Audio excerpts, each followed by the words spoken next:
el ser solo creadores de formaciones nos han hecho ser peores profesionales. O sea, un mes más tarde estaba en el garaje llorando a moco tendido porque estaba mal vendiendo mi coche por 3.000 euros.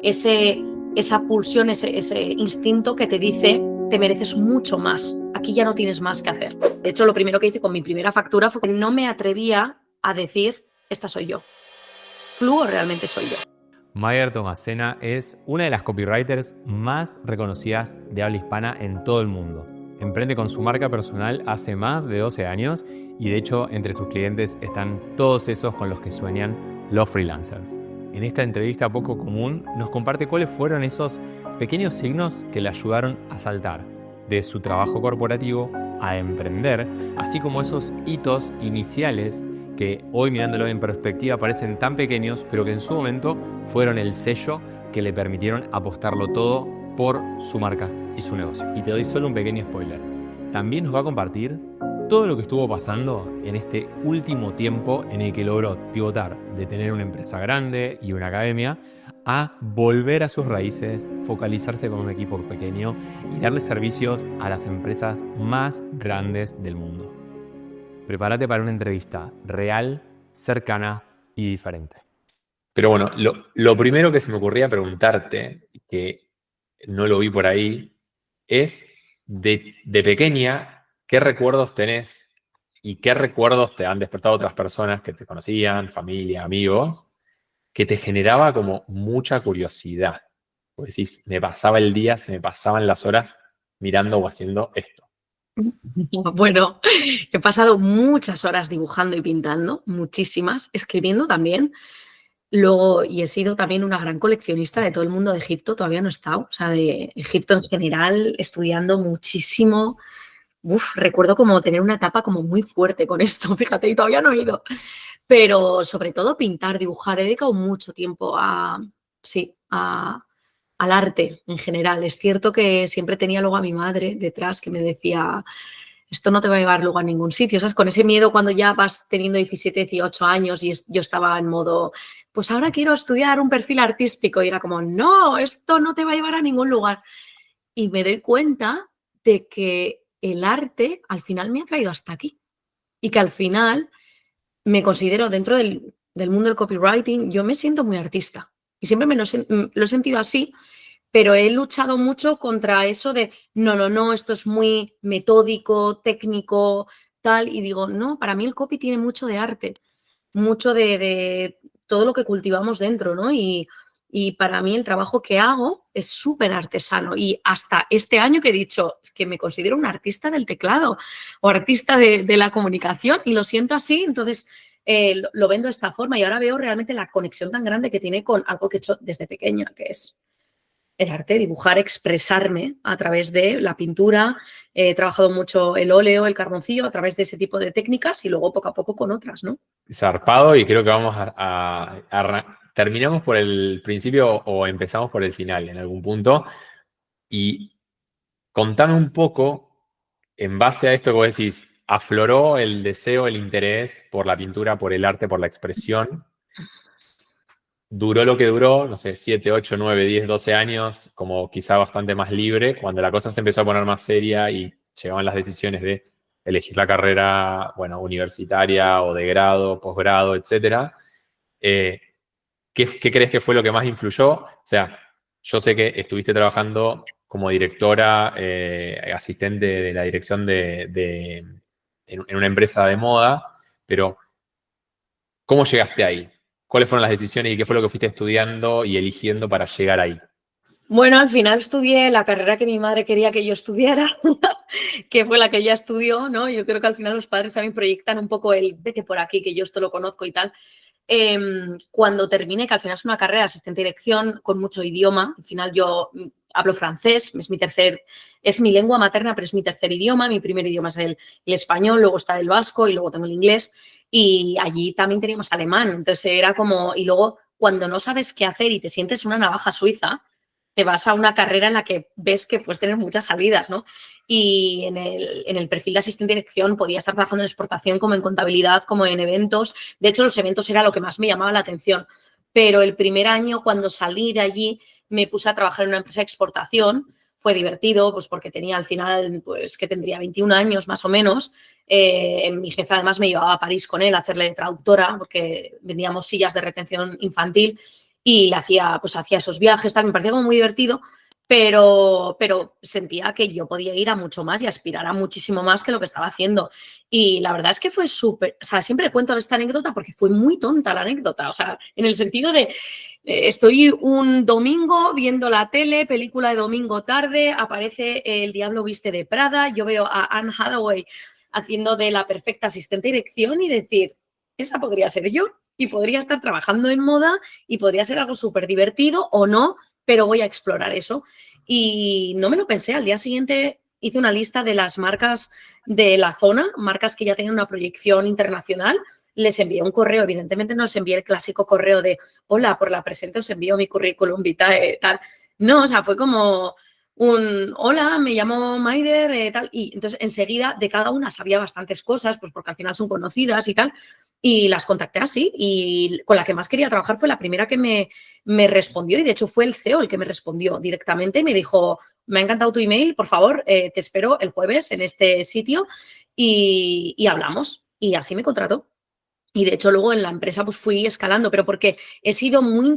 Este gen del emprendimiento, claro, luego he hecho la vista atrás, tengo un padre emprendedor, tengo una madre también emprendedora, los dos, pero nunca tampoco me lo han inculcado. Siempre ha sido como, estate en una empresa, tal, tal.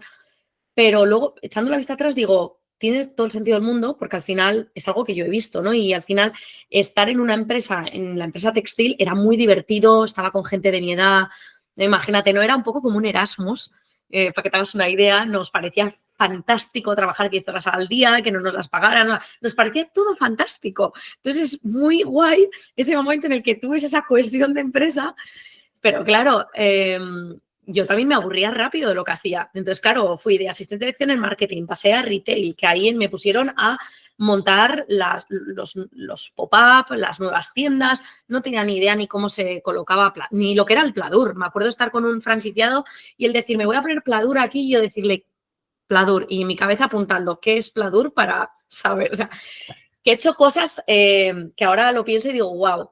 Y de ahí terminé trabajando en eventos porque mi jefe también veía que en eventos había mucho trabajo y yo siempre estaba metida en todo. Y llega un punto que ya veo que estoy tocando el techo, que no voy a tener mucho más y me voy. Entonces, sí que noto un poco también como este aburrimiento que tengo. Me encanta, y además esto en la empresa me he dado cuenta estos 10 años que esa parte también me hizo que me viniese abajo. El de repente darme cuenta que estoy en proyectos que son muy a largo plazo y yo me muero en el largo plazo. Yo necesito otra cosa. Y esto me he dado cuenta este año. Han pasado 11 años, ¿sabes? Wow. Entonces, ha sido como he podido perder, de hecho, cómo he podido perder esa parte creativa que te estimula mucho y te da la sensación de que estoy como siempre enchufada. De repente era como siempre lo mismo. Siempre lanzar el mismo programa, hacer lo mismo.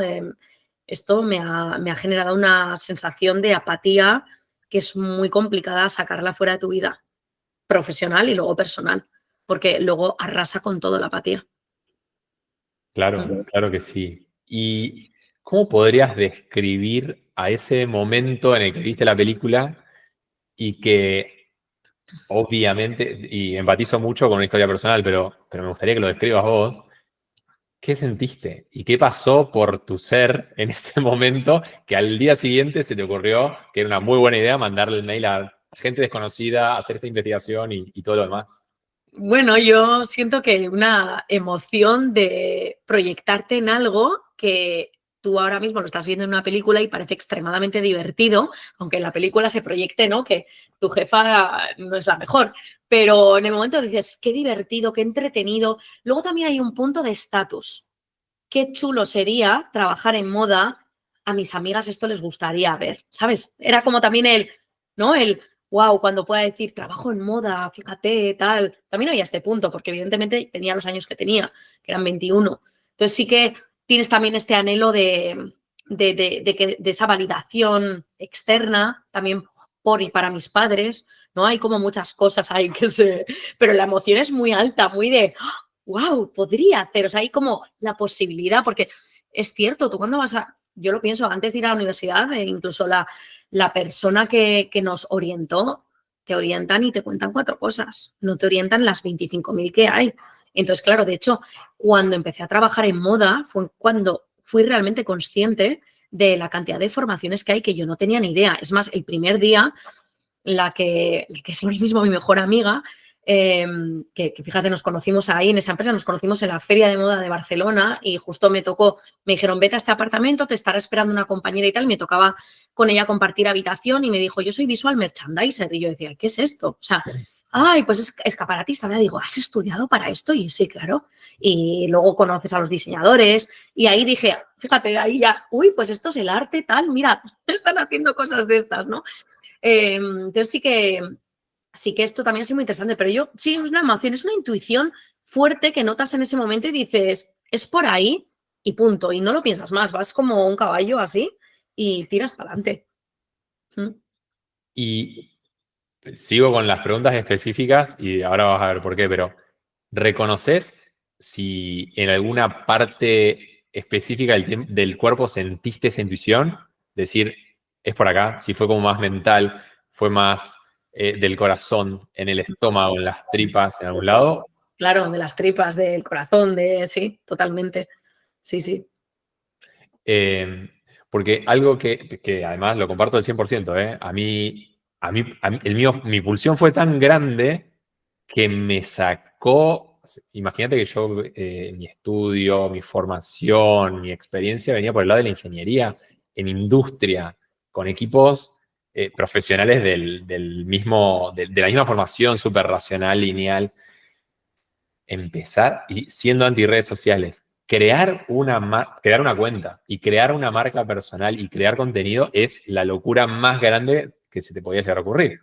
Entonces, conozco bien esas pulsiones y intuyo que hay muchas personas que tienen ese llamado más de una vez en las oportunidades al final. Pueden ser porque vieron una película, porque hablaron con alguien, porque fueron a un evento, por lo que fuere, porque están leyendo un libro seguramente también. Y me parece como algo muy valioso poder compartirle, sobre todo ahora que te tenemos, ya no es Maider de 21 tomando la decisión, lamentablemente no te podemos entrevistar ahí para que nos cuentes todo lo que estabas sintiendo, pero sí ahora. ¿Qué sentís que hizo la diferencia o que ayudó a esa Maider a meterle pilas y a compartirlo?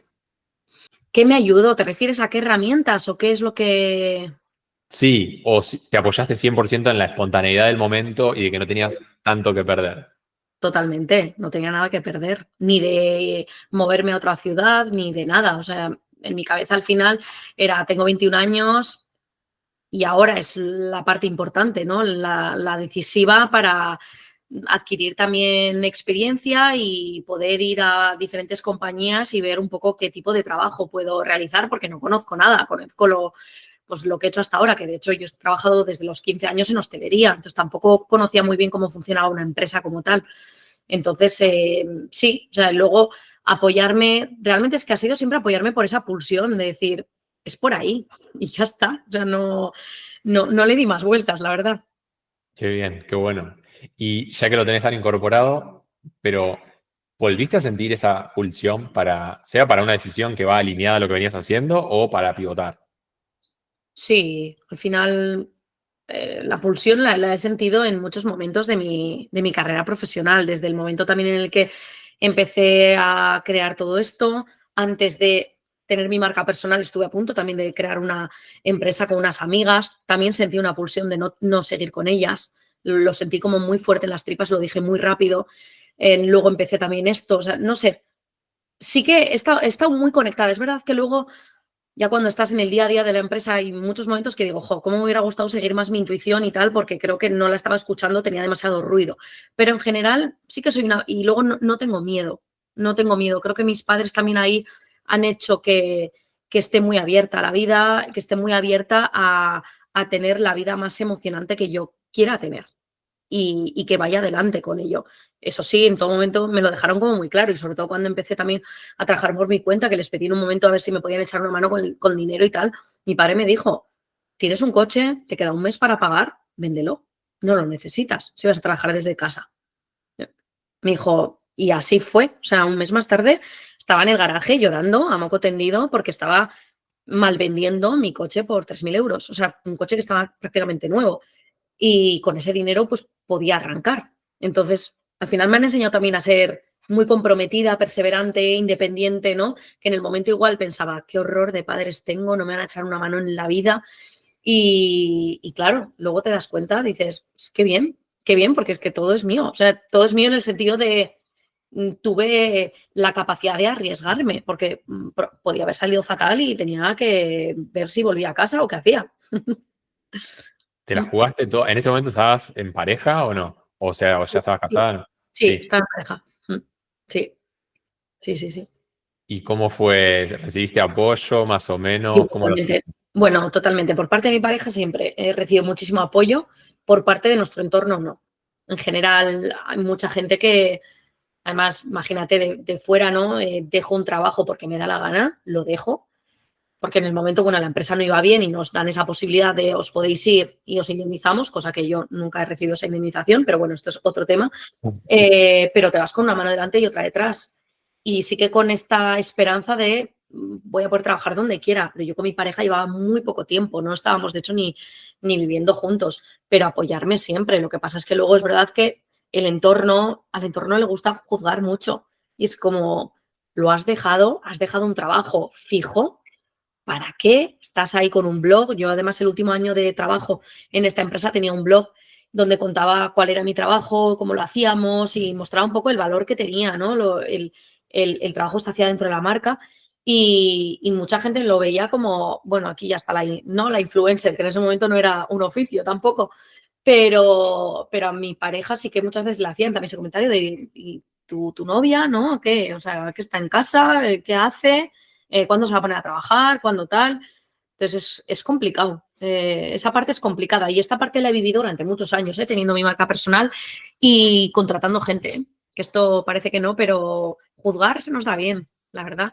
Juzgar y luego pues dentro de unos años la gente te dice, qué suerte has tenido, ¿no? Y tú dices, sí, qué suerte. Pero bueno, creo que esto lo vivimos todos los emprendedores, ¿eh? Ese yo creo que es rechazo a lo desconocido, no querer tampoco interesarte por una persona que está siguiendo un camino diferente al tuyo.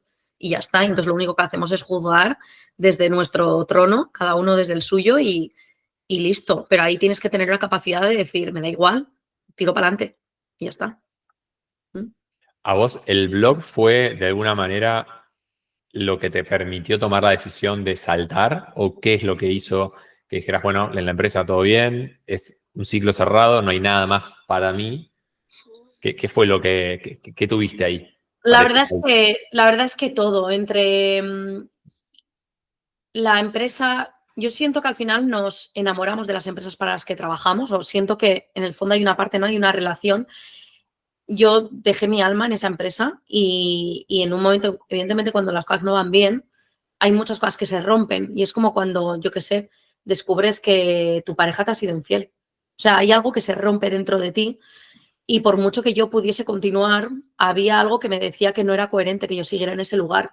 Entonces seguí mucho también mis valores y seguí también esa pulsión, ese instinto que te dice, te mereces mucho más. Aquí ya no tienes más que hacer.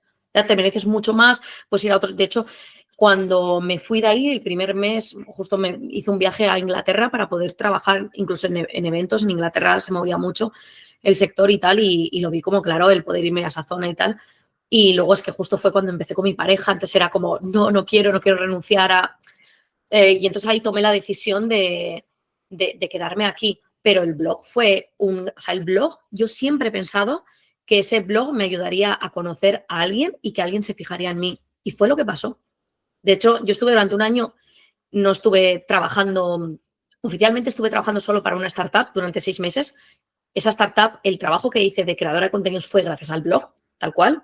Tenía que ir a una universidad y allí trabajar en un proyecto. Y entre tanto, en cuanto termina esto, lo siguiente fue, me llega mi primera clienta, me dice, me gusta tu blog, me gusta cómo escribes, tengo varios clientes en el sector de la cirugía plástica, capilar, odontología, escribes de una manera empática y necesito a alguien como tú. Y empecé así. Y fue como, solo quiero que te des de alta como autónoma. Entonces, no, es que ni me lo pensé. Estaba tan en eso, en vacas flacas, que dices, bueno, pues voy a probarlo y a ver. Y no tenía nada que perder. Entonces, empecé escribiendo artículos sobre aumento de pecho, calvicie, brackets, un montón de temas de estos, rinoplastias y una cosa llevó a la otra. Y realmente esta primera clienta, de hecho, me enseñó muchísimo el oficio y con ella trabajé 2 años. Y todo esto me permitió crear mi marca personal. Fíjate, empecé a trabajar en mayo con ella y yo en septiembre lanzaba mi web con mi cajita de suscripción y mi blog. Que en ese momento solo había blogs, no había marcas personales con su web, su home, sus servicios, tal. Yo ya era con todo, o sea, fue un golpe en la mesa. Y luego hablando de un oficio que es un oficio de toda la vida, por decirlo así, porque el copy existe desde, vamos, nos podemos remontar a muchos años atrás, pero en España no se conocía, no se sabía lo que hacía exactamente un copywriter. Entonces, había un campo de oportunidad muy grande, pero bueno, yo en ese momento ni lo veía, ¿eh? Yo hacía mis deberes, mis artículos a la semana, newsletter a la semana y poco más, tampoco salía de ahí. Me parece espectacular, digo, y esto pasándolo sobre todo para las personas que están en ese proceso y que pueden sentirse identificadas probablemente con tu camino. Creo que a todos, en mayor o menor medida, nos pasa que una vez que decís, estoy para más, este lugar no es para mí, lo tenés clarísimo, pero lo que no tenés claro es cuál sí. O sea, de hecho se habla mucho, ¿no?, de construir la antivisión que muchas veces te conduce hacia la visión. Y el recurso en tu caso que te ayudó a construir la visión fue el blog, ¿no? Entonces, bueno, para que cada uno en realidad piense, ¿no?, inocentemente, sin exigirle que te genere los 10.000 euros al mes y toda la bola, ¿no? Que hoy que pareciera tan fácil que termina destruyendo a cualquier cantidad de iniciativas que realmente valdrían la pena que existieran, pero sin ponerle esa presión. O mejor dicho, a ver, te pregunto, yo me veo que vos sí le metiste esa presión y enseguida la facturación te terminó ayudando a dar el salto, ¿o no? Al principio me da la impresión de que fue como más de intuición e ir moviéndote sin exigirle que te genere X, ¿o no? Bueno, al principio sí, a ver, es que esto depende también de cómo eres. Para mí, al final, cualquiera que tiene un proyecto al que le quiere sacar rentabilidad, ¿no? Yo siempre siento que somos 3 personas en una. O eres el artista, o eres el administrador, o eres el emprendedor. Que al final todos tenemos un poco de cada, ¿no? Yo una de esas personalidades que no tengo y es la de administradora. Entonces soy terrorífica. Los primeros años generaba dinero, pero yo creo que estaría en torno a los 20.000 al año, que me los gastaba todos en libros y cursos, porque no tenía ni idea de copy y tenía que saber más y más y mentorías. Bueno, de hecho, lo primero que hice con mi primera factura fue contratar una mentora. Por eso saqué una web, y toda la maquinaria se puso en marcha. Pero realmente nunca he estado tan en los números. De hecho, creo que eso me ayudó mucho los primeros años porque no sentía presión. Claro que quería sacar para vivir o para pagar el alquiler, pero luego no salía nada. Estaba todo el día trabajando. O sea, es que tengo el recuerdo de esos años de eso, de hacer muy pocos viajes, de economía, ¿no? De, venga, no vamos a gastar porque no tenemos y poco más. Luego, pues, evidentemente, ya empiezas sobre todo cuando ya empiezas a crear tu primer infoproducto bien trabajado, con un embudo bien hecho, y empiezas a ver que puedes empezar a facturar mes a mes. Y fue cuando ya me planteé incluso contratar a alguien, contraté a una persona, luego contraté a otros 2, o sea, y ya ahí entras en un círculo de eso, al final tengo que generar el dinero para pagar toda esta estructura y cada vez más, porque el monstruo de las galletas era cada vez más grande. Entonces esto ha ido como a más, a más, a más, a más. Pero de hecho, mira, te diría que este último año, lo comentaban hace muy poco en una newsletter, decía que me vino muy bien leer mis primeros posts de blog para darme cuenta de que en esa época me daba igual lo que opinaran los demás de mí, que realmente escribía con toda la valentía del mundo, porque me daba igual que me juzgaran. Y poco a poco, como a lo largo de los años, fui como llenándome de capas, de miedos, de muchos miedos, de creencias, y al final fui adoptando también una, no sé cómo decir, como una máscara de algo que no soy. Y me ha ayudado mucho el leer los primeros artículos, que son horribles, que dices, falta un CTA, falta un subtítulo que llame la atención, falta tal, pero ahí está la magia y ahí está la Maider de verdad, a la que le daba igual lo que opinaran los demás de ella, ¿no?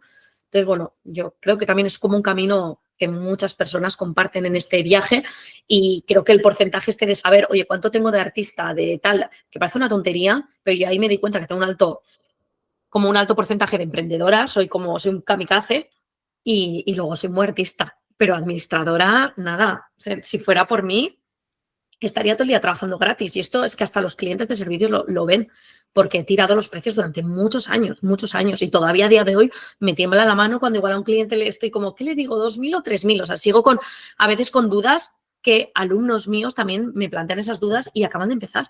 Y digo, pues yo también los tengo. Y tienen que ver con tus creencias con el dinero, con tus creencias, pero están ahí, y por mucho que las trabajes, pues habrá gente que se le da de maravilla y gente que no, y no pasa nada, ¿sabes? Total, total. De hecho, están ahí para que uno aprenda y va a estar la lección hasta que aprendas. Eso De es. hecho, no se va. Y me encanta esto que está compartiendo. Creo que es súper alineado a lo que muchos van pasando. Por un lado, este llamado inicial. Tener claro lo que no y empezar a construir algo en lo que intuís que sí. Confiar y poner la energía ahí. En tu caso fue muy jugada, pero bueno, dependerá de cada uno y la situación de cada uno qué tan jugado va a ser. Una vez que construimos eso, y creo que es la lección número 1 de negocio, es que construís algo que te piden, no algo que vos pensás que estaría bueno que exista. Entonces, en tu caso, te contrataron porque vieron lo que estabas haciendo, le encontraron un valor. Después, bueno, por supuesto que están todos los aprendizajes de poner el precio, los límites, temas legales, bla, bla, bla, bla, bla, ¿no? Pero en los inicios, esto es el ABC, y que creo que muchos comparten y que ayuda un montón.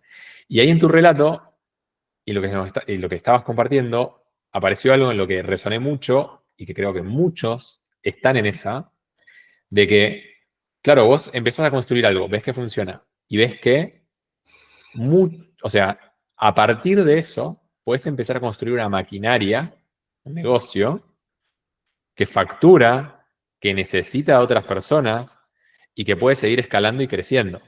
Que en sí mismo es una buena idea y está fantástico, pero el trabajo de la persona que te llevó hasta el momento en el que empezás a implementar el embudo y la que está sosteniendo el negocio cuando hay un equipo detrás, es otra. Los roles cambian, los tiempos cambian, las exigencias cambian.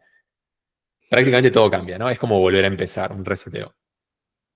Y me encantaría esto, porque me acuerdo estar en México después de mi primera conferencia leyendo el newsletter, y me llegó uno donde hablabas de la metamorfosis. Creo que fue como tu precuela para presentar a Fluo, la agencia. Sentí un poco eso, que cuando lanzaste la agencia, lo que estabas empezando a querer hacer era separar las aguas y decir, no es más Maider, es la agencia, y lo que contratan es la agencia, no necesariamente voy a estar yo. No sé, contame un poco qué aprendizaje fue el que te llevó a, si no entendí mal o si no lo percibí mal, a tomar esa decisión. Bueno, aquí es que hay muchos temas. En ese momento, realmente lo que quería era trabajar más la parte de servicios con clientes y que no tuviese que estar yo siempre de frente con ese cliente. Entonces, Fluo realmente nace por ahí, pero, ¿sabes? Después de que hayan pasado estos años, me doy cuenta de que realmente Fluo era una marca que tenía que nacer, que tomó la forma de una agencia, porque no me atrevía a decir, esta soy yo. Fluo realmente soy yo. Fluo es mi yo con 18 años. Las cosas que hago, cómo me muevo en el mundo, la visión que tengo de todo lo que tiene que ver con comunicación, como el estar, ¿no? Cómo te presentas al mundo. Y en el momento fue como, ¿qué hago? Pues lo que hace todo el mundo, pues monto una agencia y ya está. Y la verdad es que, no sé, como este aha moment lo he tenido hace muy poquito con Fluo, porque realmente es una marca con la que me siento súper vinculada. Yo soy Fluo. Y era como, bueno, lo cuento con una, ¿no? Como con una web de agencia y tal, y así es como, ¡ah! No lo he dicho yo, lo dice la agencia Fluo. Pues realmente yo ya ahí veo que había necesidad de un cambio. Yo justo ese año, la mitad de las personas que trabajaban conmigo salían del equipo. Entonces fue un año muy doloroso, un duelo muy gordo y nace justo ahí Fluo, o sea, justo en ese momento. Y al año siguiente termina de salir el resto del equipo. Entonces, ahora lo veo y realmente luego a los clientes les da igual. O sea, que a ver, entiéndeme, claro que la agencia suena como muy wow, tal, pero me doy cuenta que los clientes que me contratan, que son marcas grandes y muy conocidas, me contratan, quiero estar con Maider, quiero hablar con ella. De hecho, tenía un cliente con el que ya había trabajado anteriormente y les pasé para trabajar con una alumna que tengo en el del máster, que siempre recomiendo a alguna alumna, y trabajaron con ella, estuvieron súper contentos, pero otra vez fue como, no, no, ¿qué podemos hacer? Porque queremos estar contigo. Contigo, contigo, contigo, y ya no es un queremos estar con Fluo, no es contigo. Entonces, yo soy Fluo, ¿no? Entonces, realmente fue un poco esto, también porque venía de muchos años solo con la parte de formación y me daba rabia no poder trabajar en proyectos. A mí los proyectos de clientes me encantan, me lo paso increíble. Y claro, es verdad que al final entras como en una, cuando también empiezas a crear formaciones, entras también en una espiral y parece que solo, que, ojo, y digo, esto que es importante, está muy bien, si tú tienes una formación y solo quieres dar formación, genial. Pero para mí, no lo sé si será así en todas las profesiones, pero tuve esta conversación tan interesante con un fotógrafo muy famoso que ha ganado muchísimos premios en fotografía de bodas y hablábamos de cómo las formaciones, el ser solo creadores de formaciones, nos han hecho ser peores profesionales. Que esto llegó un momento que de repente tú te vas dando cuenta porque tienes que trabajar con un cliente, que por mucho que yo, por ejemplo, tenía esta idea de, no, pero yo ya me hago mi propio copy, entonces yo ya soy buena en copy y aparte lo enseño, ¿no? Y siempre dicen lo de enseñar ayuda a como interiorizar y tal. Ya, pero tienes que practicar, tienes que estar ahí, tienes que estar en el día a día. Y por eso para mí un copywriter, cuando tengo alumnos que me dicen, acabo de estudiar contigo, ya he creado mi primer infoproducto. No, no, tienes que practicar también, te tienen que pasar cosas, te tienen que... Pero para mí esto en todo, ¿eh? Entonces sí que es cierto que en mi caso también estuve como unos años ahí mucho en la formación, que es verdad que hacía muchas revisiones en directo, alumnos, y sentía como que por ahí sí que estaba trabajando como si fuera servicios, pero no es exactamente lo mismo. Y Fluo realmente nació por eso, porque quería volver a esa parte, ¿no? Y porque realmente con la escuela quería como desligarme y decir, bueno, la escuela está ahí para la formación, pero yo voy con Fluo como agencia. Y entonces fue como ese primer paso, pero luego realmente el formato, que no sé si seguirá siendo agencia como tal o no, lo iré viendo. Ahora mismo estoy operando con ella como una agencia y funciona bien así, pero eso no quita que estoy teniendo esta reflexión que te acabo de compartir, así que me ha venido. Es que me parece fantástica, resuena mucho también con lo que voy viviendo yo y con lo que veo que muchos creadores, marcas personales, dueños de negocio, al final es como medio multifacético y viene en un combo la cosa, van llegando al mismo lugar. Quisiera como así, a ver si tomé algunos puntos, sobre todo para hacerlo, para remarcarlos y para que le quede al que está escuchando y dice, y le va haciendo como ciertos clics. En mi caso, yo me puse un seudónimo que nadie en la vida me decía. O sea, sé que no existía.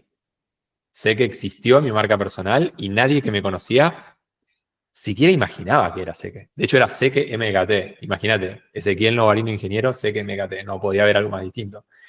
Pero el hecho de poder crear esa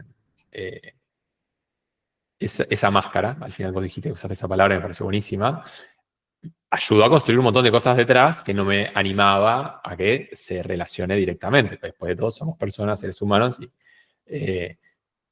los traumas que tenemos a nivel personal los llevamos al negocio. De hecho, no hay nada mejor que no me acuerdo de dónde lo escuché, pero decía, estamos facturando gracias a nuestros traumas, porque los estamos resolviendo y a raíz de eso creando estas soluciones que terminan siendo de súper valor para un otro. Pero bueno, más allá de eso, digo, a mí me ayudó esa cápsula a nivel marca personal. En tu caso, en este caso particular que estabas contando, crear esta agencia, que la agencia no es Maider, entonces me permite, bueno, tomarme ciertas libertades, y total el resto que se va a enterar que si somos 100 o somos 3 o estoy sola. Y llegar a este punto donde decís, finalmente estoy como ganando cierta claridad. Estoy teniendo más claro finalmente lo que quería. Estamos hablando de una persona que hace 13 años casi ya empezó con su marca personal. Entonces, por supuesto que hay cierta correlación con lo que puede llegar a experimentar una persona como yo, que llevo 5, u otra que lleva 1, u otra que lleva 10. Pero bueno, salvando las distancias, se usa este vehículo de alguna manera para lograr terminar de validar y de encontrarle la forma. Una pequeña salvedad, que además esto me lo dijo Seth Godin cuando arranqué, al año que había arrancado. No lo entendí mucho después. Yo le hice una pregunta diciéndole, estoy escalando un montón, empecé a tener equipo, ¿cómo hago para sostener lo que hacía y la marca personal, la creación de contenido y todo esto nuevo, que es un rol muy distinto? Bueno, él en ese momento me dijo, de escucharte nomás, percibo de que en realidad a vos lo que te gusta es la habilidad y el arte, en definitiva, de lo que estás haciendo. Y no hay nada de malo con ser un freelance, me dijo en ese momento. Escalan distinto, tienen otro modelo de negocio, otra mentalidad, etc. Y esto otro que me estás diciendo, que está buenísimo, es transformarse en un empresario, emprendedor, dueño de negocio. Y son dos modelos que son completamente distintos y son dos caminos válidos. Me dice, lo que tenés que pensar es efectivamente qué es lo que tenés ganas y querés construir. Yo escuché esto, me entró por un oído, me salió por el otro y sigo con el negocio, así me fue, como plan, si se quiere. Me fue muy bien porque aprendí mucho, pero sin lugar a dudas, y él lo percibió, ahí lo que estaba en juego era el arte de lo que estaba creando. Cuando te escuchaba, sentía que Fluo, en definitiva, fue tu laboratorio, tu lugar de juego de nuevo, para volver a conectar, más allá de esto del deber ser, entre comillas, no, bueno, porque hay que tener clientes, hay que estar en el mundo real, es más allá de eso que es válido, que volvés a conectar con esto, con este mundo más, o esta parte más artística, que es lo que te conecta, y que fíjate que es lo que te conecta desde que tenés uso de la razón. Porque, por supuesto, quizá no estás pintando artes o escribiendo o investigando sobre el Antiguo Egipto, como en ese momento vaya uno a saber por qué, pero seguramente hay una explicación. Había algo que resonaba, que ¿quién puede decir que eso no pueda llegar a volver eventualmente? Pero sin lugar a dudas, todo eso, que es lo que genuinamente conecta con Maider, que estuvo presente en todo este viaje y en todo esto que charlamos, que fueron casi 15 años de la faceta profesional, por lo menos, tuya, estuvo siempre presente, latente, y que hoy está ahí, me parece, o me da esa impresión, como latiendo a full Sí, sí, y total. conectadísima. Y me parecía como súper importante cerrar con esto, de que el momento en el que volviste a ser genuina y atenta y le diste lugar, que por supuesto fue tomando diferentes formas, pero que hoy va tomando como más protagonismo, lograste que todo ese valor, que quizás es lo que más miedo nos da, ¿no? Bueno, pongo esta capa porque el otro va a percibir menos, va a percibir distinto y no me va a considerar, no va a ver. Comprobaste que no es así. Lo comprobaste, de hecho comprobaste lo contrario, comprobaste que literalmente lo que querían era Mai. Están dispuestos a pagar por eso. Total. Es el PP. O sea, sí, si me pones un junior, yo te pago esto. Claro. Ahora estás vos, se puso serio. Entonces es un ganar por donde uno lo mide. Total. Y que me parece que no hace falta esperar 15 años para hacerlo, ni 5, ni 3, ni uno. Eh, el viaje es precioso, al menos yo lo veo así, y me imagino que vos también, más allá de los altibajos, lo has disfrutado a cada segundo. Eh, pero creo que cada uno tendrá que hacer su aprendizaje, pero que se puede y que esto cada vez es una realidad como mucho más cercana. Y las marcas, los negocios, quien sea que te contrate del otro lado, cada vez está como mejor visto esto también, me parece, ¿no? Como que Ujú, antes quizá chocaba y ahora está esta posibilidad. No sé ujú. cómo lo veas vos. Sí, no, no, tal cual, lo veo así. Al final cada uno también va emprendiendo su propio camino. Ahora pues sí que tenemos como muchas herramientas para cortar esas curvas de aprendizaje y antes te lo estaba diciendo fuera de cámaras, que hemos estado en una era muy centrados en el cómo hay que hacer las cosas y ahora estamos entrando en la era de qué es lo que podemos hacer. Y esto, sobre todo con temas como la inteligencia artificial, es que cambia drásticamente la vida de un emprendedor, de cómo, qué es lo que podemos hacer, qué proyectos podemos llevar a cabo, tal. Sí, o sea, es que lo veo que además hay como una parte de educación, no sé si, que tampoco nos enseñan a emprender nuestros propios proyectos, es como siempre nos muestran que hay que estar siempre en un entorno seguro, pero ¿qué hay seguro? Si es que no hay nada que sea seguro. Yo siento que es la mejor época para iniciar nuestros propios proyectos, hacer algo que nos gusta, que esté alineado con el tipo de vida que queremos tener y ya está. Y que todos además podemos realmente buscar la manera de, oye, a mí me gusta esto, pues voy a tirar por ahí, ¿no? Pero claro, hay mucho miedo. En general, tenemos mucho miedo de todo. Entonces, no sé, yo a cualquiera que nos escuchara también les diría que si hay algo que les está tintineando ahí, que dices, esa pulsión, que la escuchen, que tiren para adelante. O sea, que evidentemente miren bien un poco cómo es el entorno, el contexto, pero que busquen la manera. Yo no, o sea, como te decía con el tema de la anécdota del coche, o sea, porque muchas veces me dicen, ah, pues claro, te habrán ayudado, ¿no? Lo típico, te habrán ayudado, te habrán tal, no, o conocerías a tal, no, no, no conozco a nadie y mira qué contactos podría haber tenido y nunca, ojo, que si tienes contactos también, vete con ello, o sea, ¿sabes? A mí cuando alguien me dice, jo, es que fulanito, pero ¿por qué ha tenido contactos? Pues muy bien por él o por ella, pues claro que sí. Entonces, sí, necesitamos también que nos aupen más con el, venga, que sí, vamos con ello. Pero sí, sí, sí. Qué grande. Bueno, gracias. Gracias, Mai, por compartir un poco ahí tu historia, tu camino, tu proceso, tu visión. Creo que es súper valiosa y que le habla a muchos, muchos creadores, marcas personales, dueños de negocio que están en este zigzag y que están compartiendo o viendo esto que percibimos para mí muy bien del mercado y de cómo lo vive uno también a eso. Así que bueno, Súper. Muchas gracias a ti. eternamente agradecido. ¿Eh? Gracias a ti por la invitación. Muchas gracias. Espero que hayas disfrutado tanto como yo de esta charla y quiero dejarte a continuación un video en el que Seth Godin me hace la pregunta clave para entender si lo que yo quería crear era un emprendimiento o una empresa o bien seguir como freelance y escalar dando servicios. Chao, chao.